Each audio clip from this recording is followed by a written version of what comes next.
Another day passes and Joe Biden still has not mentioned Cayler Ellingson, somebody who actually died because of a political dispute, but because the politics don't quite work out for that, because the extremism is coming from Joe Biden's side, he doesn't want to mention any of that stuff. But still, this should be the absolute biggest story right now.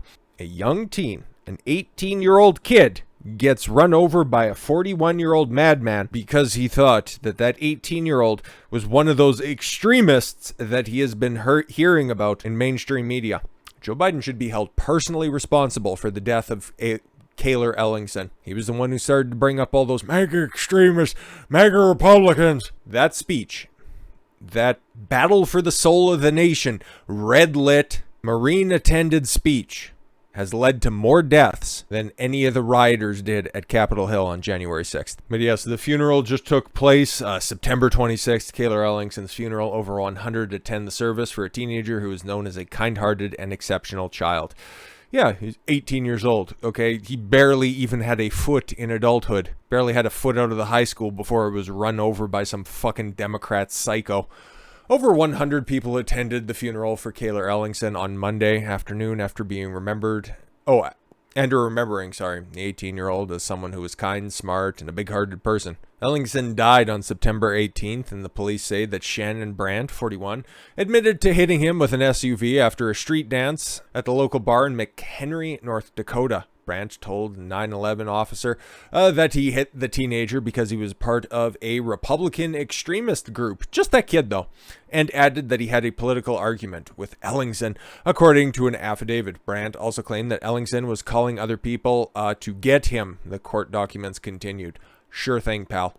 North Dakota Highway Patrol Captain Brian Newin told Fox News Digital on Sunday that they have no evidence that Ellingson was a Republican extremist, but no, he's seen it and he had a political conversation with him and he decided this 18-year-old, he can't be stopped. He's one of those MAGA extremists, right? Teenager suffered serious injuries at the incident and was taken to a local hospital, but he later died. We unfortunately know that. On Monday, a funeral was held for Ellingson at the local church in Carrington, North Dakota. Over 100 people could be seen entering the funeral. Several of Ellingson's friends and families, including his brother, were pallbearers. Oh, great. That's something that you never, ever, ever, ever want to have happen. You know, being a pallbearer for your sibling when you're still in your teens. And carried the casket to a hearse. The obituary for Ellingson stated that he was kind, smart, big-hearted person, but didn't quite have the jumps that he needed. Come on, we got to fucking lighten it up a little bit. Another person who chose to remain anonymous when speaking to Fox News Digital said that Ellingson was an exceptional child with a bright future ahead of him. Not as bright as those headlights. Again, just stop it. Message for the Ellingson family in the obituary states that the teenager will forever be in our minds and on the grill. Okay, I'll stop because we actually have a development in this story, which is good because, again, once we actually, if YouTube wasn't being the big gay, if they weren't actually being big tech extremists, that story would have been out like a day after. I think that's the way that I had it scheduled, but regardless, that story would have hit YouTube at that time and it ended up hitting Rumble in the scheduled time, but bygones are bygones. I'm not mad, but Brandt was picked up on not murder charges, but thankfully now murder charges have been brought against him, which again, now you have somebody committing political violence, okay, resulting in a murder, and mainstream media doesn't want to talk about it. The fuck is actually going on? I can't believe this. Shannon Brandt, the man who is accused of fatally hitting Cayler Ellingson with an SUV, has been charged with the murder and the death of an 18-year-old, and new information alleges that the teenager was run over by an SUV. Brandt, 41, was initially arrested after police say he fatally hit Ellingson with an SUV during the early morning hours of September 18th after a street dance that took place at a local bar in McHenry, North Dakota. Court documents state that Brandt initially fled the scene and told a 911 operator that Ellingson was a part of a Republican extremist group, adding that the teenager was calling on others to get him, even though Cayler was calling his mom to come pick him up before Brandt could go to his vehicle and then come back and then run the kid over. All right, cool.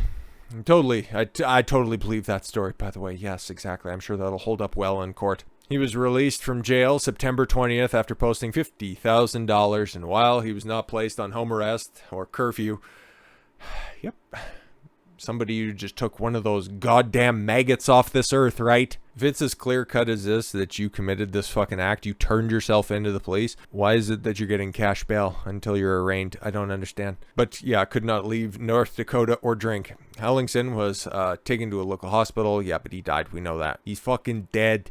North Dakota Highway Patrol Captain Brian Niewind told Fox News Digital that there was no evidence suggesting that the teenager was a part of a Republican extremist group or that the incident involved politics. Oh, so he just interjected it. Oh, great. Add another layer of nonsense on top of this. Foster County State's Attorney Kara Brinster, all right, announced Friday that Brandt would be charged with murder in addition to the duty in an accident involving death. Felony murder. That's what he ended up catching. Brinster said that the charge of criminal vehicular homicide has been dismissed because the new murder charge. Yeah, exactly. Because, yeah, that's what he was charged with.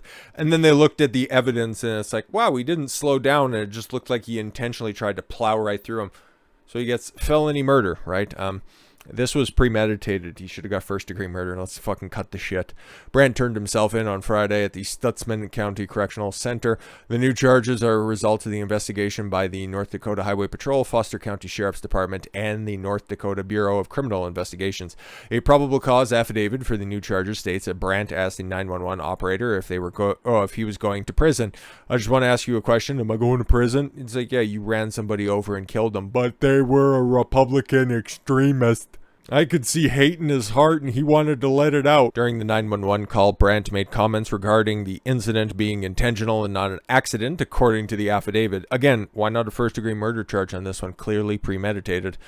According to the affidavit, when the 911 operator asked he wouldn't let your vehicle go, then what happened? And Brandt responded, yes, I just tried to take in. He wasn't letting me go. I hit him. I didn't mean to, and he was subdued. I was scared to death, but he subdued. All right, quite the wordsmith we have in our hands here.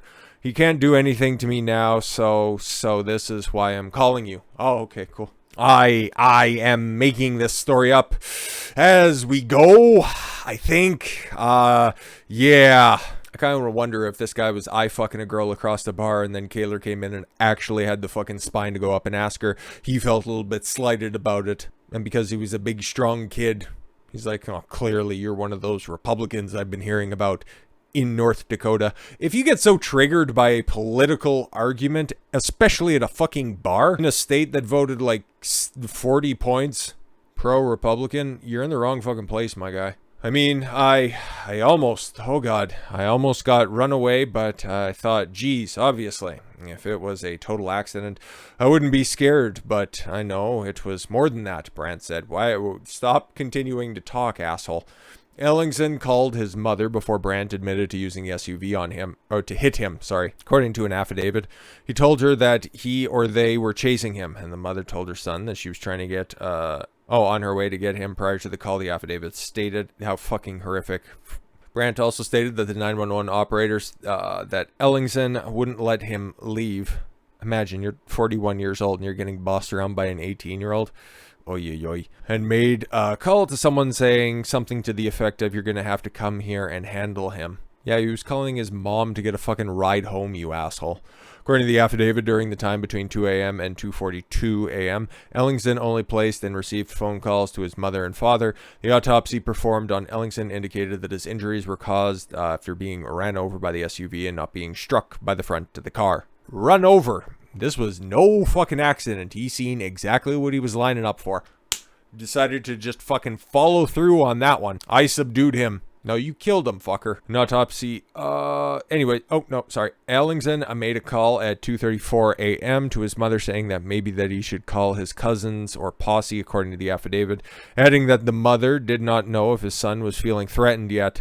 Hey, can you come pick me up? Are you threatened? No, there's just some weirdo fucking chasing me. Yeah, I'll take that as a threat. And told him that he didn't need to do that and that she was on her way to pick him up. Ellingson's last call to his mother was 2:42 a.m.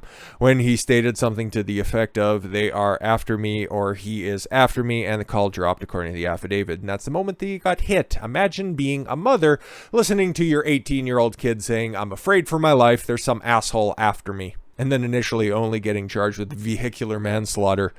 Wow! Brandt is due in court on Friday morning for a bond hearing. During the court hearing on September 19th, Brandt disagreed with the proposed bail amount, stating that he is not a flight risk and that and has a life that he needs to get back to. You killed somebody. You have no further life anymore outside of the confines of a 6x10 cell, so get fucked. Which is something that you're going to have to prepare for in the future, so maybe that's what you need to get back to your life, okay? In order to do some asshole stretching maneuvers. Because if you're looking for extremists, so you're heading to the right fucking place. I have a job in my life and things that I don't exactly want to see go by the wayside, family that are very important to me. Cool! Cayler, 18-year-old kid, has at least had exactly the exact same circumstances that you did, but you took that away from him. But no.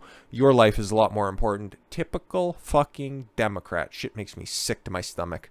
But thank God, at least more appropriate charges are there. I still would have been pushing for first-degree murder, because clearly, he knew exactly what he was fucking doing. If this carries a similar type penalty, okay, I'm not entirely sure what in North Dakota you can get for felony murder, but it's normally pretty much on par. I'll be interested if this ever does go to trial. It won't be for a while, at least, but I don't know, still makes me sick to my stomach, and it should be fucking front of mind for so many other people out there. But no.